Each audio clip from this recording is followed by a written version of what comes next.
আমন্ত্রণ সবাইকে আরটিভির প্রতি মঙ্গলবারের বিশেষ আয়োজন গণতন্ত্রের সংলাপ অনুষ্ঠানে। সঙ্গে আছি আমি সেলিম আমরাও খান। আজ আমাদের আলোচনা বিষয় রাজনীতির গতিপথ। আলোচনা করবেন আওয়ামী লীগের কেন্দ্রীয় কার্যনির্বাহী সংসদের সদস্য অ্যাডভোকেট এবিএম রিয়াজুল কবির কাউসার, আছেন বিএনপির সাংগঠনিক সম্পাদক সৈয়দ ইমরান সালে প্রিন্স এবং বাসদের কেন্দ্রীয় নেতা রাজিকুজ্জামান রতন। এছাড়া চট্টগ্রাম থেকে সংযুক্ত হচ্ছেন চট্টগ্রাম জেলা সজনের সম্পাদক আক্তার কবির চৌধুরী। এছাড়াও অন্য স্টুডিওতে আছেন এসএটিভির অ্যাসাইনমেন্ট এডিটর এম বাদশাহ, বাংলাদেশ প্রতিদিনের সিনিয়র রিপোর্টার নিজামুল হক বিপুল, ঢাকা বিশ্ববিদ্যালয়ের শিক্ষার্থী বিতার্কিক কামরুল হাসান স্বাধীন এবং ঢাকা বিশ্ববিদ্যালয়ের শিক্ষার্থী বিতার্কিক সাজ্জাদ হোসেন রনি। প্রশ্ন করতে অথবা মতামত জানাতে ফোন করুন স্ক্রলে দেখানো নম্বরে অথবা লিখুন ফেসবুকে। জানিয়ে রাখছি, অনুষ্ঠানটি ফেসবুক এবং ইউটিউবে সরাসরি সম্প্রচার হচ্ছে। জাতীয় নির্বাচনের ফলাফল বয়কটের ধারাবাহিকতায় উপজেলা নির্বাচন এবং ঢাকা উত্তর সিটি কর্পোরেশন নির্বাচন বয়কটের ঘোষণা দিয়েছে বিএনপি। প্রধানমন্ত্রী বিএনপি এবং ঐক্যফ্রন্টকে সংসদে যোগদানের আহ্বান জানালেও প্রত্যাখ্যান করেছে তারা। এদিকে জামাতে ইসলামী নাম বদল করে রাজনীতিতে সক্রিয় হবার গুঞ্জন শোনা যাচ্ছে। এমন প্রেক্ষাপটে দর্শক, আজ আমাদের আলোচনা বিষয় রাজনীতির গতিপথ। আলোচনায় যাচ্ছি। মূল আলোচনায় যাবার আগে প্রথমেই আহ্বান করব জনাব ইমরান সালে প্রিন্সকে বলবার জন্য। আপনি তো জানেন যে জাতীয় সংসদ 11তম যে নির্বাচনটি অজাতীয় হয়ে গেল, এরপরে নানা রকম নির্বাচন নিয়ে আপনাদের অনেক ব্যাখ্যা আছে, বিশ্লেষণ আছে। আপনারা বর্জন করছেন ফলাফল, উপজেলা নির্বাচন অংশগ্রহণ করবেন না এবং খালেদা জিয়ার মুক্তির ব্যাপারে আপনাদের নানা রকম বক্তব্য আছে। সব কিছু মিলে নানা রকম রাজনীতির একটি ভিন্ন চক্র প্রবাহিত হচ্ছে মনে হচ্ছে বাংলাদেশের রাজনীতি। এই প্রেক্ষাপটে আপনারা কি কি পদক্ষেপ গ্রহণ করবেন, যেহেতু আপনারা নানা রকম কর্মসূচি পদক্ষেপ গ্রহণ করেছেন এবং শোনা যাচ্ছে ঐক্যফ্রন্টের সঙ্গে আপনাদের দূরত্ব নানা ইস্যুতে সৃষ্টি হচ্ছে, সেই প্রেক্ষাপটে দল হিসেবে, একক দল হিসেবে বিএনপি কোন দিকে যাবে? ধন্যবাদ সেলিম ভাই আজকে আমাকে এই শোতে আমন্ত্রণ জানানোর জন্য, এবং একই সাথে যারা আলোচক হিসাবে আছেন তাদেরকেও আমি শুভেচ্ছা জানাচ্ছি। যারা প্যানেলে আছেন সাংবাদিক বন্ধুগণ, বিতার্কিক এবং চট্টগ্রাম থেকে যিনি সংযুক্ত হবেন তাকেও শুভেচ্ছা জানাচ্ছি, দর্শক শ্রোতাদেরকেও শুভেচ্ছা জানাচ্ছি। আপনি আজকের আলোচনার মূল বিষয় আপনি বা শিরোনাম রেখেছেন রাজনীতির গতিপথ। আসলে বর্তমানে যে আজকে একটা কর্তৃত্ববাদী শাসন চলছে, সেই কর্তৃত্ববাদী শাসনে রাজনীতির গতি কিন্তু পথ হারিয়েছে। রাজনীতির পথ হারিয়েছে, রাজনীতির পথ সংকুচিত হয়েছে এবং গণতন্ত্রের পথও সংকুচিত হয়েছে। এখানে আমরা যারা রাজনীতি করি, বিভিন্ন দলেরই আমাদের নেতাকর্মী আছি আমরা, তাদের সেই রাজনীতি করবার সুযোগটা কিন্তু এখন খুবই সংকুচিত হয়ে এসেছে। আপনি বলেছেন যে নির্বাচন নিয়ে আমাদের অনেক বক্তব্য আছে, যে একটা নির্বাচনের মাধ্যমে সরকারের একটা পরিবর্তন ঘটবে, জনগণ যাকে ভোট দিবে তিনিই সরকারে যাবেন, এই তো আমাদের সরল অঙ্ক। কিন্তু এই নির্বাচন নিয়ে আমাদের অনেক আপত্তি থাকলেও আমরা দেশের বৃহত্তর স্বার্থে এবং সকলকে নিয়ে আমরা এই নির্বাচনে অংশগ্রহণ করেছিলাম। কিন্তু আপনারা জানেন যে দুঃখজনক হলেও সত্য, এই নির্বাচনকে কিভাবে নিয়ন্ত্রণ করা হয়েছে সেটা আপনাদের সকলেরই জানা আছে। আমি আগের কথা বাদই দিলাম। আপনি ধরেন এই নির্বাচনের শিডিউল ঘোষণার পর থেকে এই নির্বাচনকে নিয়ন্ত্রণ করবার জন্য সরকার এবং নির্বাচন কমিশনের যে একটা উগ্র বাসনা, সেটা যেন দিনে দিনে তীব্র হচ্ছিল। আপনি দেখেন আমাদের বিরোধী দলের নেতা কর্মী সমর্থকদের নামে মিথ্যা এবং গায়েবী মামলা দেওয়া হলো এবং তাদেরকে গ্রেপ্তার করা হলো। এই নির্বাচনে আমাদের প্রায় 17 জন প্রার্থীকে গ্রেপ্তার করা হয়েছে। আমাদের আমরা এই কথাগুলো বারবার বলছি, হ্যাঁ বারবার বলতে হবে, প্রসঙ্গ আসবে। সেটি হচ্ছে যে আপনারা ট্রাইব্যুনালে মামলা করেছেন, প্রায় 79টি মামলা হয়েছে আপনাদের। দ্বিতীয়ত সামনে উত্তর সিটি কর্পোরেশন নির্বাচন, উপজেলা নির্বাচন, ডাকসু নির্বাচন, প্রতিটি ক্ষেত্রে আপনারা বর্জনের ঘোষণা দিয়েছেন। আপনি জানেন যে আমি প্রথমে বলেছি রাজনীতির গতি কিন্তু পথ হারিয়েছে। এই রাজনীতিকে যদি সঠিক গতিপথে নিয়ে আসতে হয় তাহলে সকলকেই কিন্তু কথা বলতে হবে, সজাগ হতে হবে, সোচ্চার হতে হবে। নাহলে এই চোরাগুলি পথে যে রাজনীতি চলে গেছে, এখান থেকে রাজনীতিকে ফিরিয়ে আনা কিন্তু সম্ভব নয়, সম্ভব হবে না। এবং সেটা একটা ঘোর অমানিসার অন্ধকার আমাদের এই পুরো জাতির উপর চেপে বসবে। আপনি জানেন যে আপনি বলেন উপজেলা নির্বাচন আমরা বর্জনের ঘোষণা দিয়েছি, মাত্র 30 তারিখে 30শে ডিসেম্বর জাতীয় নির্বাচন, যে জাতীয় নির্বাচন আপনার আমি বলছিলাম যে আমরা সকলেই আশা ছিল যে একটা সুন্দর সুষ্ঠু নিরপেক্ষ নির্বাচন হবে। প্রধানমন্ত্রী আমাদেরকে আশ্বাস দিয়েছেন, নির্বাচন কমিশনার আশ্বাস দিয়েছেন, আমরা ওনাদের আশ্বাসে বিশ্বাস রেখে নির্বাচনে গিয়েছিলাম, গিয়ে কি হলো, আমরা প্রতারিত হয়েছি, জনগণ প্রতারিত হয়েছে। সেই নির্বাচনে জনগণ কিন্তু ভোট দিতে পারেনি। আজকে দেখলাম নির্বাচন কমিশনে একটা ব্রিফিং অনুষ্ঠানে প্রধান নির্বাচন কমিশনার বক্তব্য রাখছিলেন, সামনেই নাকি একজন এডিসি ঘুমাচ্ছিলেন। তো প্রধান নির্বাচন কমিশনার সেখানে মাইকে বলছেন যে ওনাকে উঠান, ধাক্কা দেন।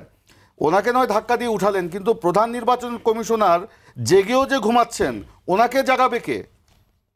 আজকে এই যে আপনার জাতির যে দুর্দশা, গণতন্ত্রের কফিনে যে শেষ প্যারাকটুকু যিনি মানে গেঁথে দিয়েছেন, তিনি হচ্ছেন এই প্রধান নির্বাচন কমিশনার, ইতিহাসের খলনায়ক। এই লোকটি বাংলাদেশের এই নির্বাচনী ব্যবস্থাকে আওয়ামী লীগের সাথে মিলে মিশে তাদের আঙ্গুলি হেলেনে, তাদের ইশারায়, তাদের পরামর্শে এই নির্বাচনকে তারা মানে প্রশ্নবিদ্ধ করে বাংলাদেশের নির্বাচনী ব্যবস্থাকে আমার মনে হয় জাদুঘরে পাঠিয়েছে। তো এই যে একটা অবস্থা, এর মধ্যে কিভাবে আমরা উপজেলা নির্বাচন করব বলেন?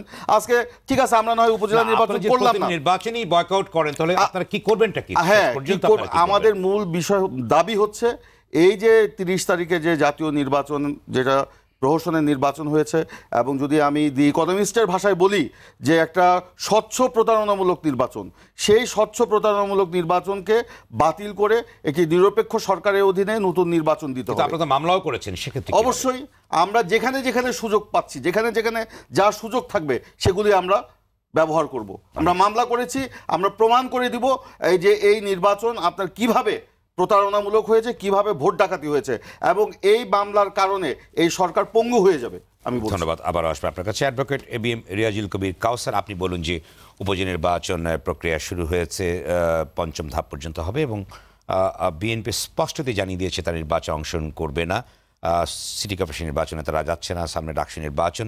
এবং আপনারা সবসময় বলে থাকেন যে গণতান্ত্রিক প্রক্রিয়ার ভিতর দিয়ে দেশের উন্নয়নের যে কথা আপনারা বলে থাকেন, শক্তিশালী করার কথা বলে থাকেন, কিন্তু দেশের অন্যতম একটি বৃহত্তর দল যদি নির্বাচন প্রক্রিয়া এবং নির্বাচন প্রক্রিয়া থেকে বাইরে থাকে, সেক্ষেত্রে গণতন্ত্রের ভবিষ্যৎ কি, কিংবা রাজনীতির গতি বা কোন দিকে দাঁড়াবে? ধন্যবাদ আরটিভির দর্শকবৃন্দকে, ধন্যবাদ সম্মানিত আলোচকবৃন্দ।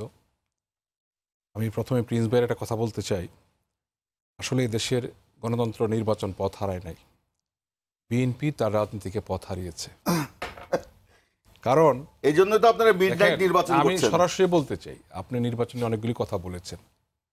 আপনারা 2014 সালের নির্বাচনে 5,000 নির্বাচনে অংশগ্রহণ করেন নাই, না করে সেই নির্বাচনকে ঠেকাতে চেয়েছিলেন। কিন্তু পরবর্তীতে যত 5 বছরে যত স্থানীয় সরকার নির্বাচন অনুষ্ঠিত হয়েছে, আপনারা প্রতিটাই অংশগ্রহণ করেছেন। যেখানে জয়লাভ করেছেন সেখানে সুষ্ঠু নির্বাচন, কারণ আপনারা বড় কয়েকটি নির্বাচনে জয়লাভ করেছেন, কয়েকটা বড় বড় সিটি কর্পোরেশনে। যেখানে পরাজিত হয়েছেন সেখানে কারচুপির নির্বাচন। আর এবারে জাতীয় সংসদ নির্বাচন দেখেন, আমরা তো আপনাদেরকে জয়ের গ্যারান্টি দিতে পারি না। আপনারা ওই নির্বাচনের পর থেকে আসলে আমি যে কথাটা স্পষ্ট বলতে চাই যে বিএনপি এক সময় আমরা বলতাম বড় একটা রাজনৈতিক সংগঠন, এখন কিন্তু আপনারা সাংগঠনিক সক্ষমতা হারিয়েছেন, জনগণ থেকে বিচ্ছিন্ন হয়ে যাচ্ছেন। দেখেন 30শে ডিসেম্বরের নির্বাচন নিয়ে আপনারা যেভাবে বিতর্কিত করতে চান, এদেশের জনগণ একটা ম্যান্ডেট দিয়েছে। কেন আপনারা যদি বলেন জনগণ এবং ভোটাররা এদেশের মালিক, তাহলে তারা কিন্তু একটা ম্যান্ডেট দিয়েছে সারা জাতি মেনে। পাশাপাশি আপনি লক্ষ্য করে দেখবেন সারা বিশ্বের প্রায় 98টা দেশের সরকার এবং রাষ্ট্রপ্রধানরা এই নির্বাচনকে স্বাগত জানিয়েছে, সরকার প্রধানকে অভিনন্দন জানিয়েছে। কতগুলি? 98টা। আচ্ছা। অনেকগুলো আন্তর্জাতিক সংস্থাও এই নির্বাচনকে স্বাগত জানিয়েছে, আমাদের সরকার প্রধানকে, আমাদের আওয়ামী লীগকে অভিনন্দন জানিয়েছে। আপনাদের দৃষ্টিভঙ্গি আমরা তো এটা ঠিক করে দিতে পারবো না। কারণ একটি প্রশ্ন সেটা হচ্ছে যে বাইরের আন্তর্জাতিক সম্প্রদায় আপনাদের সরকারকে যেটা কংগ্রাচুলেশন করেছে, ঠিক আছে, কিন্তু দেশের অভ্যন্তরীণ যে পরিস্থিতি বিরাজ করছে, একটি টান উত্তেজনা বিরাজ করছে, কখনো সংশয় বিরাজ করছে, বিশ্বাসহীনতা বিরাজ করছে, সেই ক্ষেত্রে আপনারা কি করবেন? যে উন্নয়নের কথা আপনারা বলছেন, গণতন্ত্রের কথা বলছেন, সেখানে যেহেতু বৃহত্তর দল বিএনপির কথা আমরা বলছি, সেখানে বাম গণতান্ত্রিক জোট আছে, তারাও একই প্রশ্ন তুলছে, সেই ক্ষেত্রে আপনারা কি? জাতীয় সংসদ নির্বাচন অনুষ্ঠিত হয়েছে, সরকার গঠিত হয়েছে, পার্লামেন্ট গঠিত হয়েছে, পার্লামেন্ট অধিবেশন চলছে। ধারাবাহিকতায় এখন স্থানীয় সরকারের উপনির্বাচন অনুষ্ঠান হতে যাচ্ছে, 5 দফার নির্বাচন। প্রথম দফা 12ই মার্চ অনুষ্ঠিত হবে। ওনাদের বিএনপির অনেক প্রার্থী অনেক উপজেলায় মনোনয়নপত্র দাখিল করেছেন। স্থানীয় পর্যায়ে বিএনপির অনেক নেতা স্বতন্ত্রভাবে আমাদের জানা মতে 2 পর্যায়ে 84 জন বিএনপির প্রার্থী, বিএনপি নেতারা। এটা সঠিক না, আপনার এই তথ্যটা সঠিক না। আমি উপজেলা ভিত্তিক বলতে পারবো, জি। এবং আজকে একটা পত্রিকায় নিউজ হয়েছে। সঠিক না, আমরাও খবর নিচ্ছি, সমকালে নিউজ হয়েছে, আমরা কথা বলছি। হ্যাঁ, সমকালে নিউজ হয়েছে 84 জন প্রার্থী করেছে। অর্থাৎ স্থানীয় পর্যায়ে যদি আপনারা নির্বাচনটি অংশগ্রহণ না করেন, আপনারা আরো জনবিচ্ছিন্ন হয়ে যাবেন। কারণ এখন জানতে হবে যে এখন স্থানীয় সরকার নির্বাচন, উপজেলা নির্বাচনে প্রথমবারের মতো দলীয়ভাবে হচ্ছে, জাতীয় প্রতীকে হচ্ছে। আপনাদের যদি সাংগঠনিক অবস্থান দৃঢ় থাকে তাহলে অবশ্যই এই নির্বাচনটি আপনারা ফেস করবেন। আর আমরা একটা কথা বলতে চাই, প্রথম যেটা শুরু করেছিলাম, আপনারা গত 5 বছরের স্থানীয় সরকার নির্বাচনে আপনারা চেয়েছেন নির্বাচন এবং নির্বাচন কমিশনকে বিতর্কিত করার একটা ফর্মুলা। আপনারা নির্বাচনের প্রক্রিয়া শুরুর আগেই নির্বাচন কমিশনে অভিযোগ দেওয়ার একটা প্রক্রিয়া শুরু করেন। নির্বাচনে 30-35 দিন ব্যাপী অভিযোগটি দেন, যদি জিতে যান তাহলে সুষ্ঠু, আর হেরে গেলেই কারচুপি নির্বাচন। কারণ আমি দুটো উদাহরণ দিতে চাই।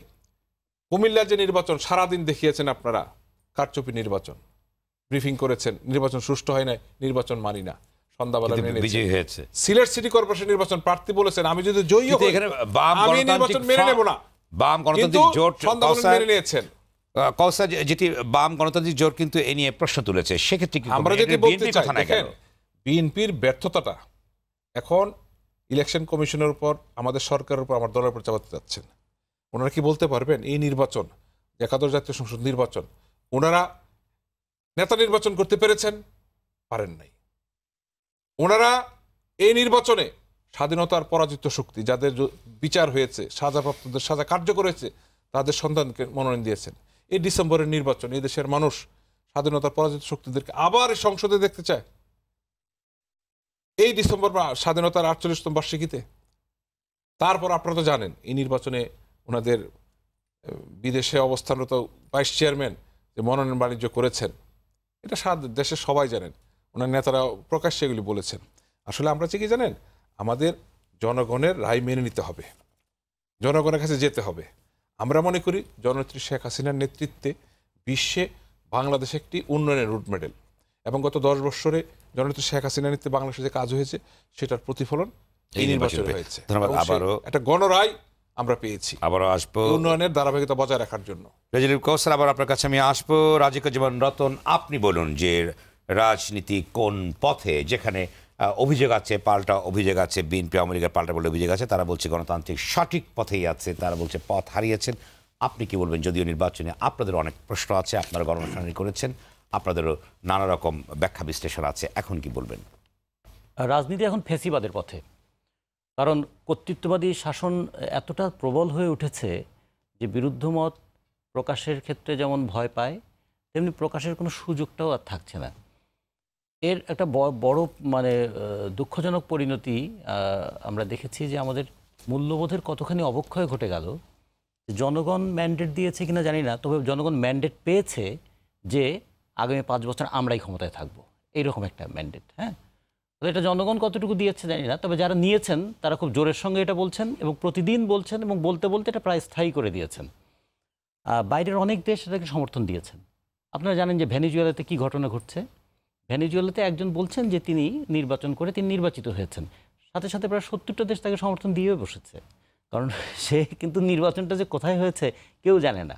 তিনি আবার বিদেশের কাছ থেকে ত্রাণ চাচ্ছেন এবং সবাই তাকে ত্রাণ দিতেও প্রস্তুত হয়েছেন, কিন্তু ত্রাণটা কোথায় দেবেন সে জায়গাটাও খুঁজে পাননি। তাকেও কিন্তু 70টা দেশ এবং আমেরিকার মতন দেশ সমর্থন করতে কোনো সমস্যা হয়নি, কারণ ভেনেজুয়েলার মাটির নিচে আছে প্রচুর তেল সম্পদ, ভেনেজুয়েলার আছে সোনা, আর ভেনেজুয়েলা হচ্ছে ল্যাটিন আমেরিকাতে একটা প্রভাবশালী দেশ। আমরাও আমাদের দেশ এই অঞ্চলের মধ্যে একটা ছোট কিন্তু খুব প্রভাবশালী দেশ, 16-17 কোটি মানুষের দেশ। এটা প্রায় 6-7 কোটি মানুষের একটা বাজার। এখানে প্রায় 7 কোটির উপরে সক্ষম শ্রমশক্তি আছে, এবং এটা হলো এমন একটা দেশ যে ভারতের মতো একটা বিশাল দেশের মাঝখানে আমরা এমনভাবে অবস্থান করি যে আমাদের অবস্থান ভারতকে দ্বিখণ্ডিত করে দেয়, আবার আমাদের বুকের উপর দিয়ে যেতে পারলে ভারত আবার সম্পৃক্ত হয়। আমাদের পাশে আছে সমুদ্র, এবং সেই সমুদ্রের সম্পদ যেমন একদিকে আছে, গ্যাস সম্পদ আছে, সমুদ্রকে কেন্দ্র করে বঙ্গোপসাগরের পরেই ভারত মহাসাগর, এবং সেটাকে কেন্দ্র করে ভূ রাজনৈতিক পরিস্থিতিটাও এখানে খুবই গুরুত্বপূর্ণ। ফলে এখানে কারা আমাদেরকে কেন সমর্থন দেয় এই বিষয়গুলো বিবেচনা করতে হবে। যে কারণে 1990 সালের 6ই ডিসেম্বর এরশাদ পদত্যাগ করার আগের দিন পর্যন্ত কোনো বিদেশি শক্তিকে এরশাদের প্রতি সমর্থন প্রত্যাহার করেছিল? করে নাই। আইয়ুব খান এত বড় একটা স্বৈরাচারী ছিলেন, আইয়ুব খানের প্রতি সমর্থন প্রত্যাহার করেছিল কোন কোন দেশ? ফলে বিদেশের সমর্থন দিয়ে দেশের গণতন্ত্র আছে কিনা এইটা বোঝাটা মনে হয় ঠিক হবে না। আমাদের দেখতে হবে যে আমাদের দেশের জনগণ কি, বিরোধী পক্ষ তো তাই বলে থাকে যখন সেটা বিরোধী পক্ষ যেটা বলে, বিরোধী পক্ষ বলতে বিএনপি বুঝবো তো। তাহলে বিএনপি যদি জনগণের উপর নির্ভর না করে কখনো বিদেশের উপর নির্ভর করতে চায়, কখনো আর্মির উপর নির্ভর করতে চায়, তাহলে তার যে পরিণতি কি হয় এটা তারা দেখেছে। আমরা জনগণের উপর নির্ভর করতে চেয়েও আমাদের অবস্থা কি, এটা আপনারা দেখছেন তো, তাই না? আমরা মনে করি যে জনগণের মধ্যে এখন এই মনোভাবটা তৈরি হচ্ছে যে আপনারা লোক ভালো, কিন্তু আপনাদেরকে ভোট দেওয়া যাবে না। এইটা যদি একবার মানুষের মনন জগতে তৈরি হয়ে যায়, তাহলে ভালো কোনো কিছু প্রতিষ্ঠা করা কি যাবে? আমরা এটা জেনেও একদম স্রোতের বিপরীতে হাঁটছি। প্রত্যেকটা ইস্যুতে আমরা জনগণের পাশে গিয়ে বলছি যে যাকে আপনি বন্ধু ভেবে পাশে দাঁড়াচ্ছেন, অথবা যাকে আপনি মাথায় তুলে নিচ্ছেন, কি বোঝা মাথায় তুলছেন আপনারা কি একটু ভেবে দেখবেন না? দেশের অর্থনীতিটা কি একটু বুঝবেন না? কার শ্রমে ঘামে দেশের অর্থনীতিটা গড়ে ওঠে? এখন আওয়ামী লীগেরই একজন স্থানীয় পর্যায়ের নেতা, তিনি গলায় যখন 8টা ফুলকপি ঝুলিয়ে বলেন যে 8টা ফুলকপি বিক্রি করে আমি 10 টাকা পাই, তাহলে আমি কি করবো? এই কৃষক কেমন করে বাঁচবে? আবার সেই ফুলকপি ঢাকায় আসলে প্রতিটা 40 টাকা বিক্রি হয়, এই আহাজারিটা কে শুনবে? আজকে যখন এই উত্তরবঙ্গের ফসলের দাম পায় না, আবার ফসল ফলানোর যে তার উপকরণ তাও সে সস্তায় পায় না, এগুলো কিন্তু রাজনীতি থেকে হারিয়ে গেল কোন জায়গায়? এমন এক নির্বাচনী ডামাডোলের মধ্যে আমরা আটকা পড়ে গেলাম যে আমরা মার্কার মধ্যে আটকা পড়ে যাচ্ছি, কখনো টাকাওয়ালাদের কাছে আটকা পড়ে যাচ্ছি, কখনো কখনো সাম্প্রদায়িক শক্তির কাছে আটকা পড়ে যাচ্ছি, এবং সবচেয়ে বেশি আটকে যাচ্ছে আমাদের গণতান্ত্রিক মূল্যবোধটা, যাচাই বাছাই করার ক্ষমতাটা। আমরা বাম গণতান্ত্রিক জোট বলেছি যে নির্বাচন কমিশন তার একটা মর্যাদাপূর্ণ ভূমিকা পালন করা উচিত। সেটা কি? প্রত্যেকের একটা দায়িত্ব আছে।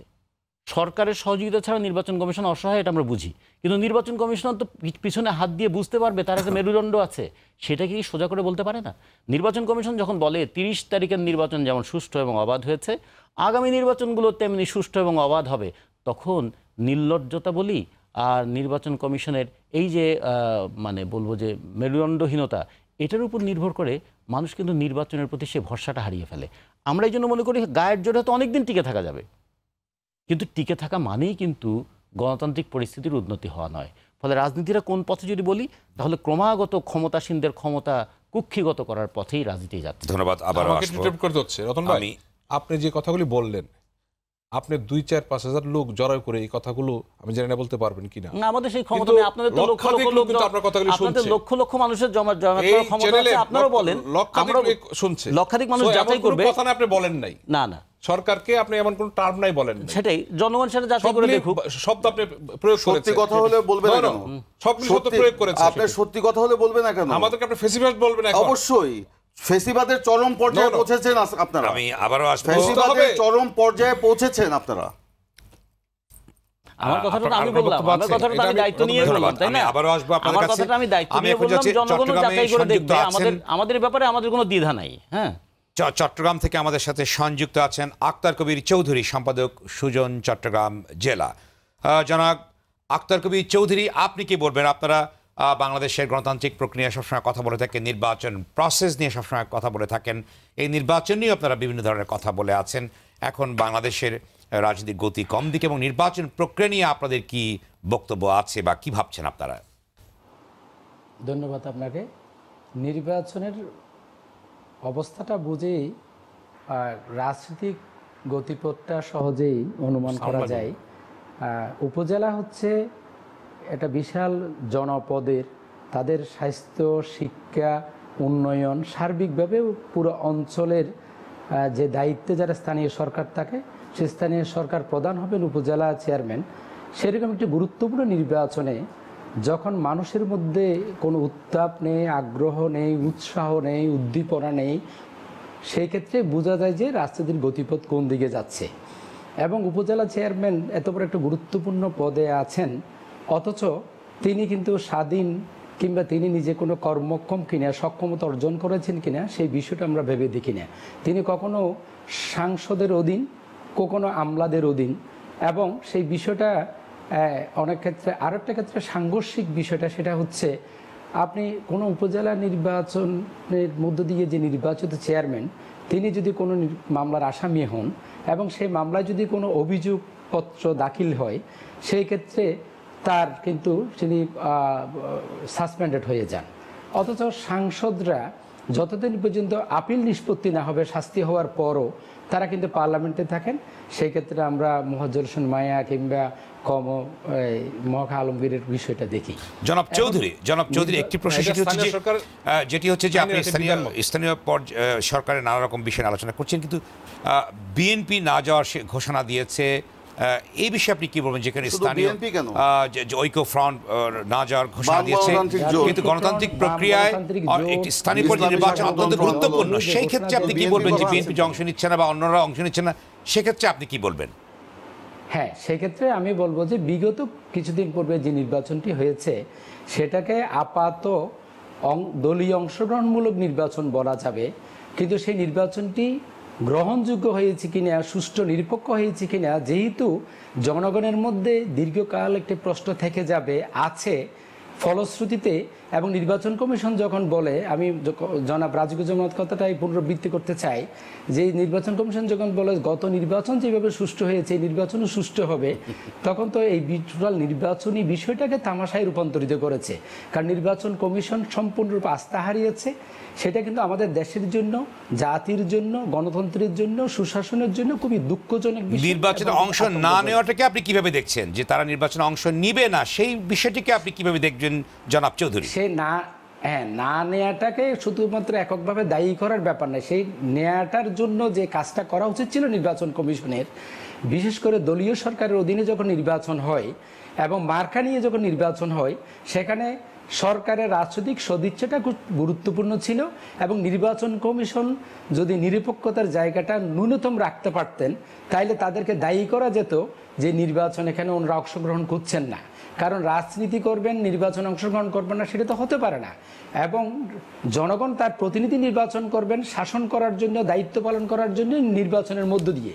এই নির্বাচনে অংশগ্রহণ না করার যে আজকে যে সংস্কৃতিটা শুরু হয়েছে, তার জন্য এককভাবে যারা করছেন না তাদেরকে দায়ী করার চাইতে নির্বাচন কমিশনকে দায়ী করা, জনপ্রশাসন, পুলিশ প্রশাসন যারা কথার অর্থে নির্বাচন কমিশনের অধীনে ন্যস্ত হয় বলা হয়, বাস্তবে কিন্তু না, সেটা কাগজে কাজীর গরু, সেটা গোয়ালে থাকে না, কিতাবে থাকে। তো এরকম একটি অবস্থা থেকে আমরা উত্তরণ চাই, কারণ গণতান্ত্রিক প্রতিষ্ঠানগুলোকে শক্তিশালী করা দরকার ছিল। আজকে সেই প্রতিষ্ঠানগুলো একদম ধ্বংসের দ্বার প্রান্তে চলে গেছে। এমনকি এটা সংসদে যখন শক্তিশালী প্রতিবাদমুখর বিরোধী দল থাকে না, তখন সরকার স্বৈরাচার হতে একান্তভাবে বাধ্য, কারো ক্ষমতা নেই এটা রাশ টেনে ধরা। এরকম একটি পরিস্থিতি থেকে আমরা উত্তরণ চাই।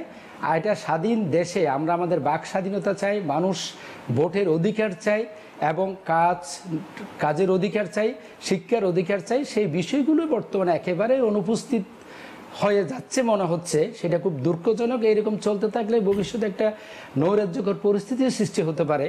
আমরা শুধুমাত্র সরকারি দল কিংবা বিরোধী দল অর্থে বিএনপি, তাদের মধ্যে বাহাস নয়, নাগরিক যারা রাষ্ট্রের মালিক, 30 লক্ষ রক্ত দিয়ে যে দেশ স্বাধীন করেছে, এখানে রাজনৈতিক দলগুলো কি করণীয় আছে? জনাব আক্তার কবির চৌধুরী, রাজনৈতিক দলগুলো কি করণীয় আছে যেখানে জনগণের কাছে তাদের জবাবদিহিতার একটি বিষয় আছে, সেখানে যে তারা নির্বাচন অংশগ্রহণ করছে না, শপথ দিচ্ছে না, সেক্ষেত্রে তাদের অ্যাকাউন্টেবিলিটি বা জনগণের কাছে জবাবদিহিতার প্রসঙ্গটি আপনি কিভাবে দেখবেন? হ্যাঁ, সংক্ষেপে বলুন। দেখবো যে কারণ নির্বাচন যখন গত নির্বাচনে যে অভিজ্ঞতা, সেটা হচ্ছে নির্বাচনে যে আমরা একটা কথা বলি, মিডিয়াও বলে প্লেন লেভেল ফিল্ড বলতে যেটা বোঝাই, যে প্রার্থীরা এবং প্রার্থীর সমর্থক শুভনোদ্যয়ীরা যদি নিরাপত্তাহীনতায় ভুগে, গ্রেপ্তার আতঙ্কে ভুগে এবং তারা যদি প্রতি মুহূর্তে এখনো পর্যন্ত গ্রেপ্তার হতেই থাকেন, তাহলে তারা নির্বাচন যদি আমি আবারও আসবো আক্তার কবির চৌধুরী, সাংবাদিক সুজা, আমি আপনার কাছে আবারও আসবো, আমরা অন্য স্টুডিওতে যাব। এ পর্যায়ে বলবেন এম বাদশাহ, অ্যাসাইনমেন্ট এডিটর, এসএ টিভি। জনাব বাদশাহ, আপনি কিভাবে দেখছেন রাজনীতির গতি কোন দিকে আপনি দেখছেন? ধন্যবাদ সেলিম ভাই। আসলে আমরা রাজনীতিবিদ না, কিন্তু মাঠের সাংবাদিকতা করার যে অবস্থা চলছে, বিরাজমান যে অবস্থা চলছে, এই প্রেক্ষাপটে আপনি কিভাবে দেখবেন রাজনীতির গতি প্রকৃতি নিয়ে? আচ্ছা, আমার কাছে মনে হয় একটি বহমান নদীর মতো হচ্ছে বাংলাদেশের রাজনৈতিক প্রেক্ষাপট বর্তমানে। কারণ যখন রাজনীতি করা হয় জনগণের জন্য, যখন সেখানে ক্ষমতাসীন সরকার যখন যেই থাকুক না কেন, আমরা যদি গত কয়েকটি টার্মের সরকারের কথা বলি, যখন যারাই ক্ষমতায় আসেন তারা তখন কিন্তু চেষ্টা করেন সেখানে তাদের মতো করে তাদের নিয়ন্ত্রণ রেখে যতটা সম্ভব সেভাবে তারা কাজ করার জন্য। কিন্তু তখন কিন্তু শক্তিশালী গণতন্ত্র যেটা আমরা বলি, সেখানে কিন্তু বিরোধী পক্ষ যারা রাজনীতি করে তাদের কিন্তু সেই জায়গাটায় জনসম্পৃক্ত হওয়ার অনেকটা বিষয় থাকে। এখানে অনেক প্রশ্ন আসতে পারে যে জনসম্পৃক্ত হতে গেলে বিভিন্ন সময় বিভিন্ন ধরনের নিপীড়ন চলছে। হ্যাঁ, এটা আমরা যেভাবে বিভিন্ন সময় অভিযোগ দেখি বা অভিযোগ আমরা গণমাধ্যমে পেয়েছি, কাজ করতে গিয়ে পেয়েছি, কিন্তু সেই একই জায়গায় রাজনৈতিক দলগুলো কিন্তু সেখানে তাদের যে দায়িত্বের জায়গা সেটি কিন্তু তারা এড়িয়ে যেতে পারে না। দু জায়গাতেই যারা দায়িত্বে আছেন সরকারে তাদের কিন্তু সেই লেভেল প্লেয়িং ফিল্ডের জায়গাটা তৈরি করা দরকার। কারণ একটি দেশের যে উন্নয়ন হয়, যখন একটি উন্নয়নশীল দেশ যখন আরেকটি ধাপে আগানোর চেষ্টা করে, তখন যদি রাজনৈতিক যে বিবদমান অবস্থা সেটি কিন্তু একসময় সুখকর পরিস্থিতি আসলে খুব একটা যে এগিয়ে আনবে, সেটা কিন্তু আমরা সবাই বুঝতে পারি যে কতটা সংশয় দেখা দিয়েছে। কারণ সামনে হচ্ছে নির্বাচন আসলে যেটা হয় যে সবসময় একটা ডামাডোল তৈরি হয়, একটা আনন্দ আয়োজন থাকে।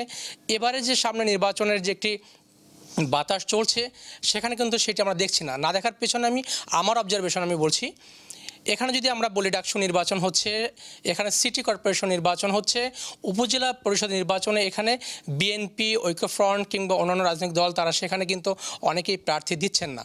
তো সেখানে দুটো বিষয়, একটা হচ্ছে তাদের বক্তব্য যে প্রার্থী দিচ্ছেন না, তারা সেখানে সেই নির্বাচনে আসলে জয়লাভ করতে পারবেন কিনা বা আসলে লেভেল প্লেয়িং ফিল্ড পাবেন কিনা, এমন অভিযোগ রয়েছে। একই সাথে যদি আমরা প্রশ্ন করি আমরা যে সেখানে তারা কতখানি জনসম্পৃক্ততা ধরে রাখতে পেরেছেন, একই সাথে কিন্তু আমি আবারও আসবো এম বাদশা আপনার কাছে। নিজামুল হক বিপুল, সিনিয়র রিপোর্টার, বাংলাদেশ প্রতিদিন। আপনি বলুন রাজনীতির গতিপথ কোন দিকে? ধন্যবাদ সেলিম ভাই আমাকে সুযোগ দেওয়ার জন্য এবং আমন্ত্রণ জানানোর জন্য। আসলে রাজনীতির গতিপথ কোন দিকে সেটা আসলে বলা বেশ মুশকিলের ব্যাপার। কারণ হচ্ছে যে রাজনীতিতে এক পক্ষ সক্রিয় আছে আর এক পক্ষ নাই। আমার বিবেচনায় আমি মনে করতেছি যে সরকার নির্বাচন করে ফেললো, জাতীয় নির্বাচন করে ফেললো, নির্বাচন করে সংসদ চলছে, চলমান সংসদ অধিবেশন চলছে, কিন্তু বিএনপি নির্বাচনে অংশ নিল কিন্তু তারা ভেবেছিল যে নির্বাচনটা হয়ে যাবে একদম নীরব বিপ্লব এবং ঘরে বসেই বিজয় সম্ভব। আর লেভেল প্লেয়িং ফিল্ডের দোহাই দিয়ে কর্মী মাঠে নামতে পারছে না বলে নানা ইস্যু তুলে তারা নির্বাচনের মাঠে আসলে সক্রিয় ছিল না।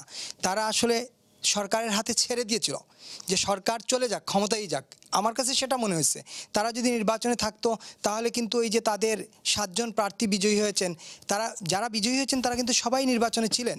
যে মোকাব্বির সিলেটের ইলিয়াস আলীর আসনে, বিশ্বনাথে সিলেট 2 আসনে যিনি নির্বাচিত হয়েছিলেন, তিনি তো লন্ডন প্রবাসী লোক। তিনি হঠাৎ করে নির্বাচনে আসলেন, এসে নির্বাচনে প্রার্থিতা মনোনয়ন কিনলেন, জমা দিলেন, আবার প্রত্যাহারের দিন উনি গিয়েছেন প্রত্যাহার করার জন্য, কিন্তু টাইম ফ্রেম চলে যাওয়ায় 5টা বেজে যাওয়ায় উনি আর প্রত্যাহার করতে পারেন নাই। উনি নির্বাচিত হলেন, উনি নির্বাচনের মাঠে ছিলেন। আমি যতদূর জানি ওইখানে জাতীয় পার্টি খুব শক্ত প্রার্থী ছিল, নানা প্রতিকূল অবস্থা মোকাবেলা করেই উনি নির্বাচিত হয়েছেন।